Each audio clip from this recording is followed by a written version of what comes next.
Guys, magandang araw po sa lahat. Yan po, meron akong natalakay nung nakaraan nito na 5 peso na 1998 po mga guys. Yan po, naisukli din po ito sa akin.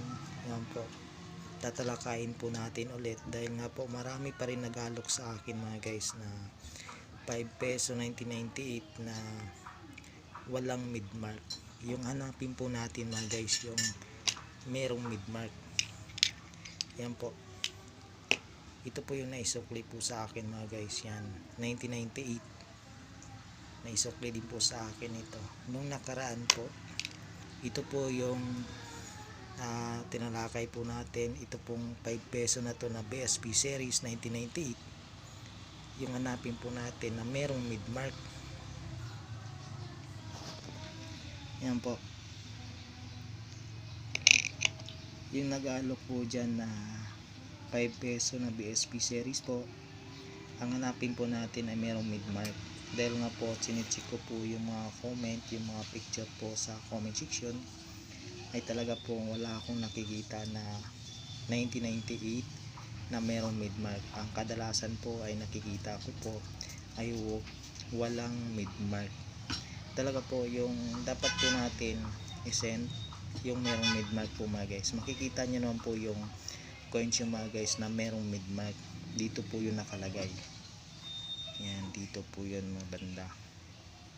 Yan, makikita po natin yan sa mid-mark mga guys. Ang nagtatanong din po sa akin, saan ba daw makikita yung mid-mark? Yan po mga guys. Yung mid-mark po mga guys, dito nyo po yan makikita. Yan, dito po yan banda, dito po yan mga guys. Yan, sa nag-send po ng mga walang mid-mark, pasensya na po mga guys. Yan po ay isang common pa lamang din po yan na 5 peso BSP series, ay talaga po yung mataas na value ay 100k. Pwede po bilhin po sa inyo yan ng merong mid-mark. Yan po mga guys, yung nagtatanong dyan at nag-aalok, at sana po itong video ito, yan po, natalakay ko po ito nung nakaraan pero wala pa rin po, siguro hindi po tinapos po yung video, kaya ganun. Yan, kaya ganun po. Sana din po mga guys, tapusin nyo lamang po ang buong video para po may idea kayo kung ano pong coins na dapat po pala natin i-send. Yan po mga guys, 1998 lamang po na merong mid-mark. Yan po, akala ko na po ito na, pero wala pa rin mid-mark to mga guys. Yan po, dapat po merong mid-mark lamang dahil po yan po talaga ay mataas na value po yun. Yan po, at dito na po tayo mga guys na marami pa rin nag-alok sa akin ng ganitong uri ng coins dahil nga po itong small kalabaw, yan po mga guys, ay ito po ay kasama po ito sa listahan dito sa ating bansa. Ito po ay merong mataas na value po. Yan po, ngunit po mga guys, meron tayong taon na hinahanap, 1992.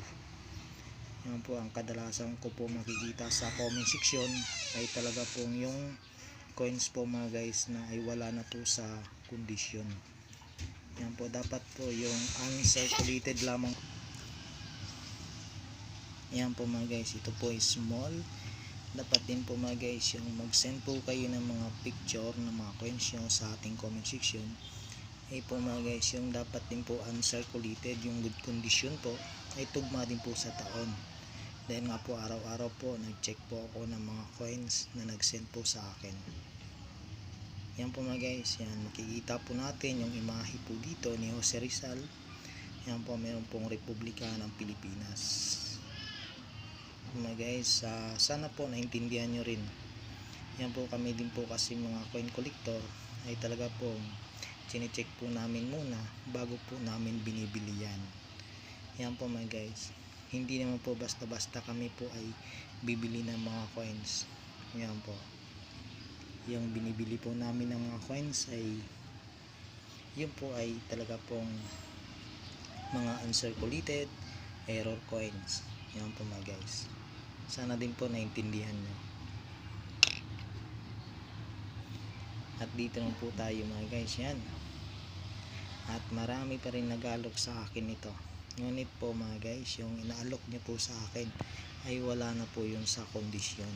Dapat po makikita nyo sa coins nyo na wala pong gas-gas, kasi ang kadalasan po talaga, yan po, kasi nga po gamit na po natin yung coins na 1 piso si Rizal, ay talaga po magagasgas na po yun at mga circulated na po siya.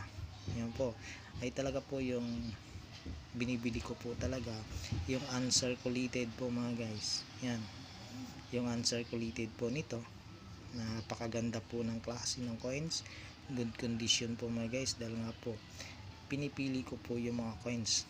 Yan po, pinipili ko po yung mga coins na binibili ko po mga guys. Pasensya na po sa mga iba na nag-send po ng mga coins, ay talaga po ay wala na sa kondisyon at hindi na po yung nabibili-bili sa inyo. Yan po mga guys, tuturuan ko po kayo mga guys kung paano po yun linisin. Yan po, mamaya po tuturuan ko po kayo kung paano po yun linisin yung coins nyo para po ay mukha siyang uncirculated, para po mabinta nyo po yung coins nyo. Yan po mga guys, 1972, good condition lamang po. Yan po, at dahil nga po araw-araw po tayo nabili ng mga coins. Yan po mga guys. At dito na po tayo mga guys, yan. Mitsura Aquino po ito mga guys. Ay ito po mga guys ay napakataas na po ang value po nito mga guys. Yan. Ito po ay merong taon 1981. Wala na pong ibang taon kundi 1981 lamang po ang dapat po natin i-send sa ating comment section. Yan po, dahil marami pa rin nag-alok sa akin at nag-send ng mga picture. Yan po mga guys, ibang-ibang taon, at wala na pong ibang taon na binibili ko po. Ito lamang po mga guys na 1981. Yan po mga guys, dapat po yung sa inyo po talaga na coins, huwag po kayo kumuha ng mga ibang coins at lalo na po sa online at ini-screenshot nyo lamang po tapos ni-send nyo. Kung hanapan naman po kayo ng video, wala kayong may pakitang video na patunayan sa inyo. Yan po mga guys, dapat po talaga sa inyo po yung coins na dapat nyo i-send. Yan po, Mitsura Aquino, 5 centimos po, at wala na pong iba kundi 1981. Yan po mga guys, Mitsura Aquino. Dahil nga po ito mga guys, yung common po nito ay marami pa po sa atin, ngunit po ito ay mataas na po ang value po nito. Hindi po katulad sa ibang commemorative na Mitsura Aquino 1980, 1975. Yan po mga guys ay yan po, at ito po mga guys ay talaga pong ito po ay hard to find na po ito mga guys, at mahirap na rin po ito hanapin sa ngayon. Yan po, Mitsura Aquino lamang po mga guys.